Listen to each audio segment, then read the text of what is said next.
My wife left me and the kids behind for a wedding trip and came back like nothing was wrong, but now someone's accusing her of cheating. I, 47M, have a comfortable and fulfilling life. I have a job I truly enjoy, I live in a nice suburb, and am blessed with 3 wonderful children, 8M, 6F, 4F, and a lovely wife, Emily, 45F. I've always felt Emily and I were an ideal match. However, a recent email I received has deeply unsettled me and planted a seed of doubt in my mind. Emily lived in the UK between 2010 and 2015, during which time she pursued a PhD. Because she lived there so long, she developed many close friendships and has made it a point to return every couple of years to maintain those ties. This past August, she traveled to the UK for 3 weeks to attend the wedding of one of her close friends. After some consideration, we agreed that it would be best for me and the children to remain at home, as I could not take that much time away from work, and the children were unlikely to find much enjoyment in such an event. Emily departed, returned as expected, and life returned to normal for us. Last week, I received an email on my work email address. It was supposedly from the wife of Emily's friend, I'll call him Jake, 44M. According to this woman, she has a very strong reason to suspect that Jake and Emily engaged in an affair. She listed her suspicions, noting that Jake had picked Emily up from the airport, spent considerable time at her hotel, and that the two of them frequently went out to dinner alone. She even included pictures of my wife's earrings that she said she found in Jake's pockets when she was doing the laundry, and pictures of a lipstick stain on his shirt. The color is one I recognize as something Emily often wears. There is some other evidence she listed, but for the sake of conciseness, I will not include it here. All this was a lot to absorb, and for a while, I thought it was some sort of joke, so I tried my best to ignore it, but it kept coming back into my mind. I remember that before her trip, my wife would talk to all her friends there. I don't know if this email is influencing my memory, but I think she probably spoke with Jake the most. Additionally, I know Emily never liked Jake's wife, though I can't say why. I've never pried into Emily's phone or social media accounts before, but I feel very tempted to now. However, I know I'd feel terrible if I looked and found nothing. Also, if I start acting suspicious, wouldn't she just delete everything out of fear of being found out? I am unsure of how to move forward and would welcome any guidance on handling this. The best I can currently come up with is asking to see her phone immediately after confronting her about it so as to not give her time to delete anything, though part of me thinks this would upset her and potentially not even show anything. Top/relevant comments. Commenter. The other evidence bears listing. It's best to have all the facts as you understand them, concision aside. Ops response. It isn't as solid as the other stuff she shared, which is why I decided to leave it out. But the other evidence is as follows. She said that every day Emily was there, Jake would either go see her or talk on the phone with her. She also said that whenever Jake was on the phone with Emily, he'd quickly hang up or leave the room if he noticed her. She mentioned they didn't even seem to hide how much physical contact they had, as they'd always find an excuse to touch each other. They'd reminisce about old times a lot. She even mentioned the way they would look at each other. Commenter 2. I would show her the email you got and ask to see the phone right then and there. Her reaction will be telling. I think it warrants asking to see her phone, however, I'm not yet sold on it definitely being an affair. The lipstick stain proves absolutely nothing. She could have found or taken the earrings from somewhere else. How certain are you that they are actually your wife's, and the rest you put in the comments is purely just her word? She might just be causing trouble. Ops response. I am 100% certain those are my wife's earrings, or at least a replica. I got them for her 2 years ago on her birthday. She told me that she lost them while she was in the UK, since I noticed she wasn't wearing them when she got back. Update 10 days later. A few hours after sharing my first post, I confronted Emily. She confirmed my fears. She claims she's in love with Jake and can't live a lie any longer. She still claims to love me and the kids but says she can't stay with us any longer. According to her, she was waiting for a better time to tell me and the children. Apparently, this has been going on since March, with Jake flying out here occasionally and Emily secretly meeting him. We're getting divorced. Emily is moving to the UK soon. She confirmed that in August, in addition to the wedding, she attended a job interview, and she's set to start around the new year. She's already applied for a British visa. She plans to live with Jake once she moves. As for custody, Emily is voluntarily surrendering her chance of full custody. She doesn't want to uproot the kids, so they'll stay here in Canada with me. There's a part of me that appreciates that decision, but there's also a part that is astonished at how easily she's walking away. She wants to pay child support, but I'd rather raise my children without her financial influence. That said, the court will likely insist on support, regardless of my feelings. Emily is also seeking structured visitation rights, which, given the circumstances, will likely be granted. Based on what I've been told, the court generally leans toward arrangements that allow both parents to maintain relationships with the children, even when one is relocating to a different country. The lawyers are still working out the details, but it seems she'll have visitation during school breaks and holidays, with the possibility of virtual calls in between. I've been keeping things as amicable as possible, and the more cooperative I am, the more Emily seems to agree with my demands. We are also discussing the future of our home. Emily has expressed a desire to sell the property and divide the proceeds. While I am reluctant to part with the family home, it is unlikely I have much of a choice since it was bought during our marriage. For now, our lawyers are still working through the details, and no final decisions have been made. Given the situation, it could be a good while before we reach a resolution. In the meantime, I've been advised not to make any major financial moves. As much as I want to stay here with the children, I know selling is most likely inevitable. As of this writing, Emily is in an Airbnb, and Jake has flown here to stay with her. They plan on traveling to the UK at some point in the near future. My lawyer tells me that adultery isn't grounds for special treatment when it comes to custody or property division. Therefore, it won't influence how assets are divided unless marital funds are directly involved. Emily likely used money from her personal account. Unless it can be proven she used our joint finances to fund the affair, it's unlikely this will make any difference in court. I have been in regular communication with Jake's soon-to-be ex-wife, Eleanor, primarily through email, and more recently, we've spoken over the phone a few times. Eleanor apologized, saying she felt guilty for telling me about the affair and worried that if she hadn't, maybe my marriage could have been salvaged. I reassured her that, for me, the gravity of the situation made divorce inevitable, and I'd rather not remain in the dark about something of this significance. She even sent me messages and other evidence of their relationship, but since Emily is openly admitting to the affair, it doesn't really matter in the context of the law. Eleanor has also told me a lot about Jake. Apparently, this is the third time he's cheated on her, and she's had enough. There's no chance of reconciliation this time, she says, and he doesn't seem interested in trying. She mentioned that Jake has zero desire to raise children who are not biologically his, which explains why Emily's not fighting for custody. Eleanor's divorce will most likely be much longer and more drawn out than mine, given that both she and Jake want full custody of their children and can't agree on several other issues. I haven't had much time to process everything. These past 2 weeks have felt like a blur in every way. But one thing I can say with certainty is that I have nothing left for Emily, not because she betrayed our marriage, but because of how easily she's walking away from our children. I never thought I could hate someone I once loved so much. It's a strange feeling. The hardest part in all of this is the children. My 2 youngest daughters have started asking why their mother isn't around as much anymore, and it's been very difficult trying to communicate with them about the nature of the situation. My eldest seems to understand a little more and, as a result, he has become quiet and withdrawn. I'm fortunate to have a family that has been incredibly supportive so far.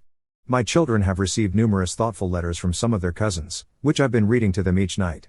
All my siblings have also sent gifts for the kids, and one of my brothers, along with his wife, drove up to visit over the past weekend. My sister-in-law even prepared plenty of food, some of which is still in the freezer. They also kept the children entertained while I met with my lawyer. My other siblings have also offered to come by and look after the kids whenever I need them. Beyond that, my parents have been calling daily to check in on us, and my 78-year-old mother has already made plans to stay with us for 2 weeks in November to help around the house. The collective effort of my family has made this experience much more bearable, and I'm deeply grateful for all their support. To everyone who encouraged me to speak with Emily after my last post, I'm grateful. I was tempted to ignore Eleanor's message, but it kept gnawing at me. Your advice gave me the courage to act. Emily has shown herself to be a liar, and I have no doubt that her idea of a better time was simply when it would cause the least inconvenience for her and Jake. Second update 1 month later. Think of this less as an update and more as a chance to vent a few things now that I've had more time to process my situation. I know that Emily often traveled back and forth to the UK during our marriage. She claims her affair with Jake only began in March 2024, but I'm convinced she's lying. It's almost certain that this has been going on for years. Given how much she had already prepared by the time I confronted her, it's become clear to me and everyone else that she had been planning this for some time. In fact, within a few short days of our confrontation, she already had certain legal documents prepared. Additionally, Jake arriving in Canada shortly after I confronted Emily made it clear that they had planned for her to tell me roughly around this date in advance. It makes sense that Emily was well prepared and was just waiting for things to be better lined up for herself. After all, she'd long since applied for her visa, secured a job, secretly appraised her car, our family car, though it was under her name, and sent personal items with Jake to the UK during his secret visits, all right under my oblivious nose. I have a feeling I'm only scratching the surface and have no real idea of how far this actually goes, not that Emily would ever tell me its depth. In addition to all of this, Emily had already been in touch with her lawyer long before I confronted her. Taking all this into account, it's hard not to wonder if she secured her job even earlier than she let on, perhaps to make her actions seem less calculated. Two of Emily's friends have since reached out to express shock and disappointment at her actions. One of them, Janet, mentioned that according to another friend, Emily had been consulting her divorce lawyer as far back as late August or early September, and this other friend also confirmed my suspicion that Emily had been sending some of her belongings to the UK during Jake's visits. I've been losing sleep, replaying the past few months in my mind, maybe driving myself a little crazy, but certain things stand out. For example, when Emily went to the UK in August for the wedding, she was carrying 3 fully loaded suitcases. She told me that they were filled with presents for her friends, and I didn't question it, even though it seemed a bit excessive at the time. When I picked her up from the airport after her trip, I noticed the bags were suspiciously light. I can assume that, in addition to the job interview she claimed to attend, she transported a bunch of her personal items to the UK, which would explain why, since her return, she seemed to have been wearing a smaller selection of her clothing. Despite this, I was somehow blindsided, and I completely blame myself. Looking back, I can see there were signs I ignored, and I guess I didn't think Emily was capable of this sort of thing. A part of me wonders if this outcome could have been avoided entirely had I been more assertive and vigilant in the past. The worst part of all is that my children are now dealing with the consequences of my ignorance and stupidity.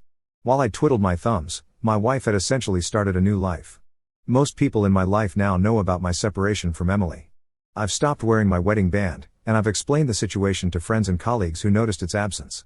One of my close friends, and many others who reached out privately on Reddit, have suggested I get DNA tests for the children, given Emily's travel patterns and tendency to lie. While I understand where they are coming from, this is something I'll never do. I'd never assign my children to another man. Nothing will change that. Life without Emily has thus far been difficult. Mornings have become a hectic rush. Between getting the kids ready and getting myself out the door, I'm barely on time for work for nearly half the week. It's frankly exhausting trying to keep up with all the extra parenting duties I have to perform throughout the day. Our current home has a large driveway, so on top of everything else, I'm already dreading the task of shoveling it once the snow starts falling. The kids are feeling the strain, as well. They don't particularly like the food I prepare most days, and they hate how I'm always busy. It's incredibly frustrating to know that while we're here struggling, Emily recently departed for a relaxing vacation through Europe with Jake. Communication between us has dwindled, and I only learned of these developments recently. I have no idea if she plans to return to Canada after her vacation or settle directly into what will likely be a very comfortable life in the UK. On a more positive note, I was able to get the kids to see their doctor recently. She gave me a bunch of useful resources and advice. She placed an emphasis on how time and clear communication were the most important factors for their adjustment. While I'm optimistic, I'd be lying if I said I wasn't worried. It's still early, I know, but they remain quite upset about the entire ordeal and act out regularly as a result. It is abundantly clear that they're having a hard time adjusting to our new reality. Throughout all of this, my family has been a tremendous support. My mother arrived as promised early last week, and things have already become significantly easier. The kids enjoy her cooking and spending time with her. Her presence has also freed me to handle other tasks. Whenever the divorce is finalized, I plan to designate my eldest brother and sister-in-law as legal guardians for the children. They live relatively nearby and have already agreed to take on that role if needed, which brings me some peace of mind. However, I highly doubt this will be any time soon. Given my much busier schedule and Emily dragging her feet before traveling, the whole process has slowed to a snail's pace. One of the hardest aspects of all this has been making decisions about our family home. After considerable thought and speaking it over many times with my family, I'm leaning towards selling at this stage. Emily has already offered me a bit more than half of the proceeds since she sold our SUV right before leaving the country. My lawyer has noted that selling the SUV before we finalized anything was premature on her part, considering I contributed significantly, 40%, to the purchase. He thinks I have strong grounds to seek reimbursement elsewhere in our asset division, which aligns with Emily offering more of the house. Getting more than half seems fair, given that I contributed about 65 to 70% of the down payment and monthly mortgage payments. As I mentioned above, the family SUV was registered in only her name. However, I covered about 40% of its cost, so it's frustrating she sold it unilaterally. As I've learned over the past several weeks, my sedan is too snug for the kids and inconvenient for my mother to duck in and out of when she runs errands. Therefore, I'll need to trade it for something larger. In return, Emily has graciously insisted I keep the furniture and appliances, the least she can do, I suppose. As much as part of me would like to stay in our current home, it's probably better for us to move. Part of me hopes this will help us avoid future interference from Emily, though in reality, she's just as likely to interfere no matter where we are. I've been looking at townhouses closer to my place of work, which would cut down my commute and place us near a well-rated school. However, my sisters brought up that moving the kids now would mean changing schools and losing their friends, which would be yet another big change for them. An alternative option is that we move to a smaller, more manageable house close to our current one. This would reduce my workload and allow the kids to stay at the same school. Regardless of which option we choose, the idea of a new home without Emily's memory is appealing. Our current home's location is yet another example of how foolish and short-sighted I've been. Its location was much more convenient for Emily's commute compared to my own. It worked out for a time, as the children's school was close to Emily's work in case they needed her during the day, but now all of this is useless as my place of work is rather far. I've heard nothing from Emily's family, and frankly, I have no interest in reaching out. As for Emily's future with Jake, I don't wish her relationship to fail. The longer her life is stable, the less likely she'll disrupt ours. But I take solace in knowing she remains unaware of Jake's infidelity history. I don't feel any moral obligation to warn her about Jake's character, and Eleanor feels the same way. I've made a point to check in on Eleanor regularly. She doesn't have the same family support I do. Her immediate family is charmed by Jake's ample wealth and believes that she should do whatever it takes to keep him, even though it is clear that neither he nor Eleanor wants reconciliation. Third update 1 month later. Hello, the main purpose of this post is to clarify a few things that have come up in my personal messages. I appreciate the concern and will use this opportunity to address many of these points at once. First, I'm still very much adjusting. I've accepted the situation, though I still feel bitter about it now and then. I'm adapting, and while some days are worse than others, I'm managing. All in all, my situation doesn't feel as overwhelming anymore. The kids are still adjusting. They're resilient, but they've been dealing with a lot. I'm considering enrolling them in a program designed to support children of divorced parents. I just need to find the time to properly research it once my work calms down a bit. On the topic of household dynamics, some people who have been messaging me seem to think that Emily was overburdened with chores and that somehow justified her decisions. To remove any misunderstandings, before everything fell apart, the split on household chores hovered around 60-40, with her handling the larger portion. In contrast, living expenses were covered roughly 75% by me and 25% by her. Not to mention, Emily took far more solo vacations than I did, and I guess we all now know how those went. Also, yes, I know how to cook. I've always been a health-conscious person, which meant the kids often preferred the way Emily prepared meals.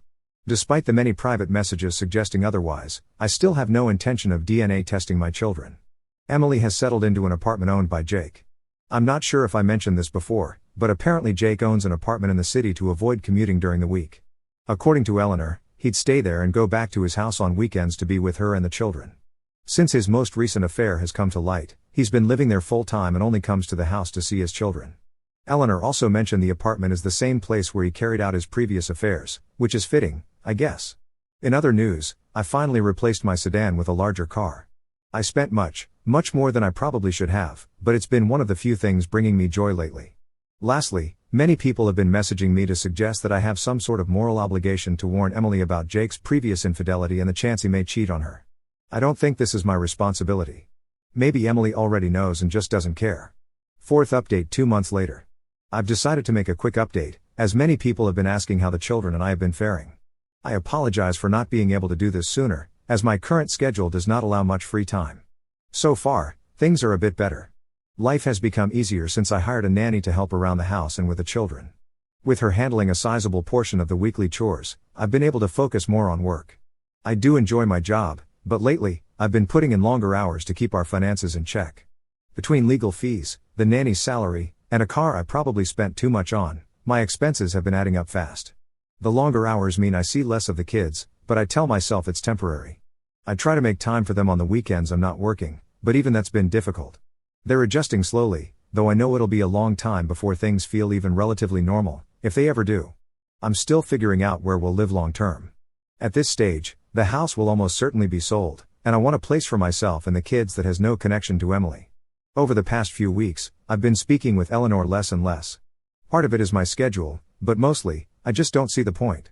Talking to her only reminds me of how good I had it before. The most important and annoying reason, however, is that Eleanor has decided to remain with Jake.